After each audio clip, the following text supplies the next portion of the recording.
ஓட்டு போடும் ஈனத்தனமான இனமாக நாம் எத்தனை காலம் பாரிசான் ஆட்சியாளர்களால் வைக்கப்பட்டிருக்க போகின்றோம்? வேண்டாம் இந்த வேதனை. சிந்திப்போம், மாற்றியமைப்போம். வெளிநாட்டில் கல்வி பயிலும் நம்மின மாணவி சக மாணவர் மத்தியில் நம் நாட்டு அமைச்சரால் கருப்பு தோல் என இழிவுபடுத்தப்பட்டது பாரிசான் அரசினால்தான். செய்தி வாசிப்பவர்கள் மலாய்க்காரர்களின் பாரம்பரிய உடை உடுத்த நிர்பந்திக்கப்பட்டது பாரிசான் அமைச்சரால் தான். அல்தான் துயா கொலை வழக்கில் தொடர்புடையதும் பாரிசான் அமைச்சரே. எங்கும் எதிலும் துரோக செயல் தொடங்கி துஷ்பிரயோகம் வரை அமைச்சர்களே. கல்வி அறிவில்லாத ஒழுக்கக்கேடு, ஊழல், அதிகார ஆதிக்கம் கொண்ட தலைவர்களே இந்நாட்டு அரசாங்கத்தின் தூண்கள். இவர்களுக்கு தலைவர் புதுமாப்பிள்ளை, சோம்பலின் சிகரம் உறக்க நாயகன் மாண்புமிகு பிரதமர் அவர்கள். திறமையற்றவர்களின் ஆட்சியே நாம் அடைந்து வரும் துன்பத்திற்கு காரணம். மற்ற இன தலைவர்கள் தங்கள் இனத்திற்குரிய மேன்மைக்கு திட்டம் தீட்டி செயல்பட ஆவண செய்யும் பொழுது இந்திய சமுதாயத்தின் தானே தலைவரும் என்றென்றும் தானே தலைவர் என பிதற்றி வரும் சாமிவேலு தன்னை பற்றி சுயபுராணம் பாடி நூல் வெளியீடு செய்து அதற்கு தமிழ்நாட்டிலிருந்து புலவர்களையும் அறிஞர்களையும் கொண்டு வந்து மேடை அலங்காரம் செய்து மகிழ்ந்திருந்தார். இந்திய சமுதாயமோ வெந்து நொந்து இருக்கும் போது தலைவருக்கு தேவை தன் புகழும் குடும்ப புகழும் ஆகும். அரசாங்கம் மலாய்க்காரர்களுக்கென திட்டங்கள் தீட்டி செயல்படுத்த குழுக்கள் அமைத்து அவர்கள் மக்கள் பயனடைய பணி செய்து வரும் பட்சத்தில் நமக்கு 9வது மலேசியா திட்டத்தில் 3% என பொய் அறிவிப்பு செய்து அதற்கென எந்தவித நடவடிக்கையும் குழுவும் அமைக்காமல் அனைத்தையும் சாமிவேலு பார்த்து கொள்வார் எனவும் அவரும் தலையாட்டி பொம்மை போல் தலையசைத்தது நம்மை மீண்டும் பயத்திற்குள்ளாக்கியுள்ளது. மைக்காட் நிகழ்ச்சி மறப்பதற்குள் மீண்டும் பொருளாதார மீட்சிக்கு சாமிவேலுவா? இதில் பொய்யர் சாமிவேலுவா படாவியா? எது எப்படியோ பாரிசான் அரசாங்கத்தின் கூட்டு களவாளித்தனத்தை இதன் வழி அறிகின்றோம். இந்நாட்டு இந்தியர்களுக்கு இழைக்கப்பட்ட கொடுமைகளுள் கம்பம் மேடான் இனக்கலவரமும் மறப்பதற்குரியது அல்ல. திட்டமிட்டு நமக்கு எதிராக மேற்கொள்ளப்பட்ட தாக்குதல் இதுவாகும். இதில் பாதிக்கப்பட்டோருக்கு அரசாங்கம் எந்தவித நியாயமும் செய்யாததோடு அங்கிருந்த எஞ்சிய இந்திய மக்களின் வீடுகள் பகுதி பகுதியாய் மர்மமான முறையில் எரிந்ததோடு இன்று அந்த இடம் அரசாங்க ஆதரவு பெற்ற பணக்காரர்களின் கட்டுமான பகுதியாக உள்ளது. When he could not be present for work, the company told him to stop. He lost his job. Then we made the flower trade a permanent job. There was a time during this period when it was difficult to feed our children. இங்கு இந்தியர்களின் ஏழ்மை நிலைக்கும் வேலையில்லா நிலைக்கும் அரசாங்கம் எந்த ஒரு நடவடிக்கையும் மேற்கொள்ளவில்லை.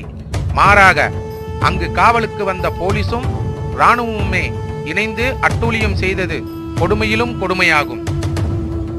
தோட்டப்புறத்திலிருந்து இந்தியர்கள் வெளியேற்றப்படும் போது அவர்களுக்கென அரசாங்கமோ மாயிக்காவோ எதுவும் செய்வது கிடையாது. வெளியேற்றப்படும் இந்தியர்கள் புறம்போக்கு வீடுகளில் பொருளாதார பலமின்றி வாழும் வகை தெரியாமல் நகர்ப்புற தாக்கத்தை சமாளிக்க முடியாமல் தள்ளாடுகின்றனர். மாய்க்கா தலைவர்களுக்கு நம் மக்களை அவர்கள் சிரமப்படும் காலத்தில் கண்களுக்கு தெரியாது.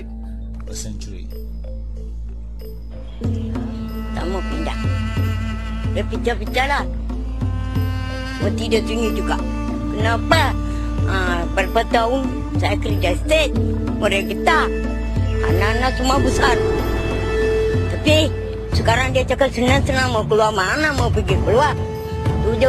Sekarang 73 tahun. Siapa boleh kasih kerja? Rumah mana boleh saya pergi senang-senang dapat? Pasal saya mau rumah lah. Ini tanah udah sampai sekarang kita punya lah. Terima kasih. Mau kasih rumah. Saya mau bayar sewa mana boleh bayar? Suami ada kan? Itu bandara. Mana boleh tak boleh? Saya tak pindah punya. ஆனால் ஓட்டு போடும் காலத்தில் இவர்களை நன்றாக இவர்களுக்கு தெரியும். இவர்களை தெரிந்து கொண்ட நீங்கள் இனி இவர்களுக்கு உங்களை புரிய வையுங்கள். சொல்றது ஒன்றது செய்யறது ஒன்று. முதல் வருஷம் 20ஆம் தேதி செப்டம்பர் வந்து பார்லிமெண்ட்ல நம்ம கேள்வி கேட்ட போது அவங்க அரசாங்கம் என்ன சொன்னாங்கன்னா புது தமிழ் ஸ்கூலு புது சீன ஸ்கூலு இந்த 9வது ரஞ்சாங்கல்ல வந்து கட்ட மாட்டாங்கன்னு. ஆனா இதெல்லாம் நியாயமா? Fed up with your promises that you will allocate sufficient funds for the Tamil schools. Government stopped giving window dressing treatment to Tamil schools. When it rains, Tamil schools flood. and teachers are writing on blackboards that have holes. நான் நினைக்கிறேன் என்னன்னாக்க உரிமை எல்லா பள்ளிக்கும் சமம் உரிமை இருக்காண்டு வந்து ஒரு முக்கியமான கோரிக்கை இன்னைக்கு வச்சிருக்கிறதுனா அதுதான்.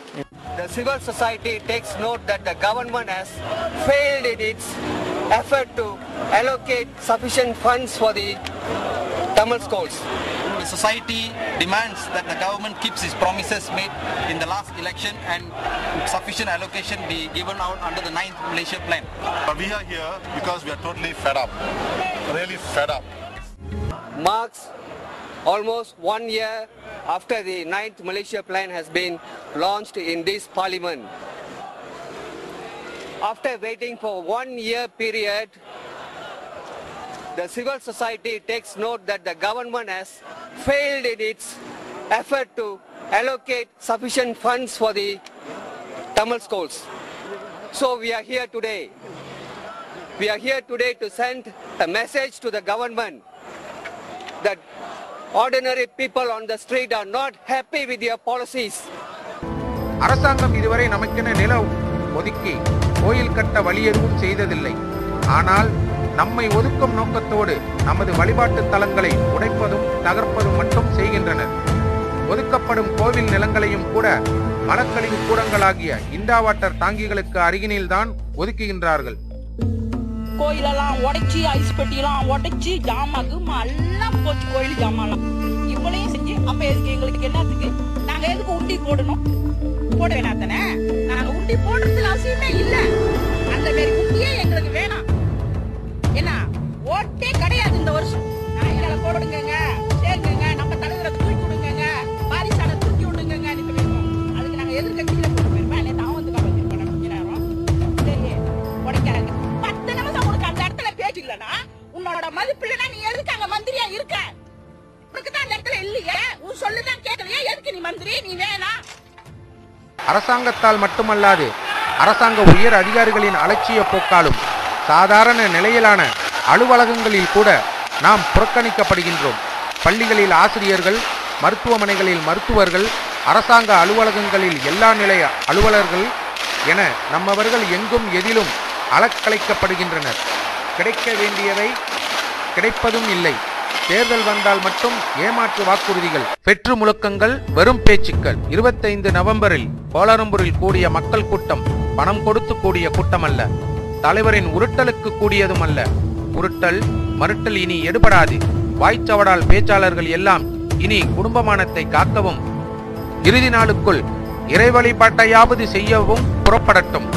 ஒதுக்கப்பட்டு, ஓரங்கட்டப்பட்டு, புறக்கணிக்கப்பட்டு, ஏமாற்றப்பட்ட பின் எதிர்த்து கேட்கச் சென்ற பின்னும் புதைப்பட்டு, அடிப்பட்டு, வெறுப்பின் விளிம்பில் நின்ற மக்களின் கூட்டம்.